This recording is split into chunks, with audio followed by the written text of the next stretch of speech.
Strax eftir kosningar vilja borgarbúar finni að lífið sé að verða auðveldara. Minna vesen, strax. Það er nefnilega svo margt sem er hægt að gera strax. Loforðum lausnir á morgun leysa ekki vandann í dag.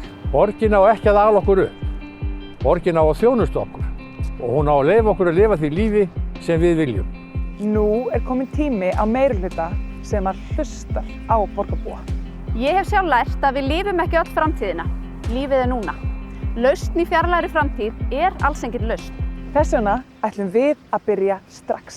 Á næstu vikum munum við kynna hvernig við sjálfstæðismenn ætlum að leysa vandamál borgarinnar og ramma þær lausnir inn í skýran tímaramma.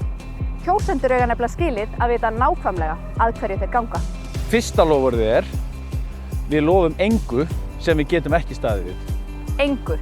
Opnum dagheimili fyrir yngstu börnin í samstarfi við stærstu vinnustaði borgarinnar strax. Lendum oftar á grænu ljósi með samstilltum umferðarljósum strax.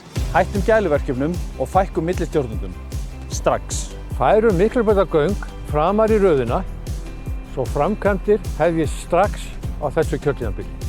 Þetta og margt fleira getum við gert saman strax. Kosningaloforð okkar í þessari baráttu verða því ekki innantóm plön, heldur skýr aðgerðalisti. Hvað og hvenær? Þessa lista birtum við í blöðum, á heimasíðunni okkar og í auglýsingum og við bjóðum ykkur kjósendum að geyma þessa lista og herma þá upp á okkur út næsta kjörtímabil. Loforðalistin okkar í dag verður þannig einkunnarspjaldið okkar eftir 4 ár. Það getur auðvitað hver sem er lofað breytingum, en við vitum alveg að Sjálfstæðisflokkurinn er eini flokkurinn sem stendur við það.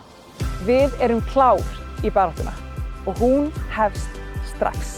Ef þú vilt breytingar í borginni, Ef þú vilt ábyrgð og skynsemi í Ráðhúsinu á ný. Ef þú vilt metnað og drifkraft í stað stöðnunar og stjórnlyndis, taktu þá slaginn með okkur. Vertu með í baráttunni og breytum borginni saman strax.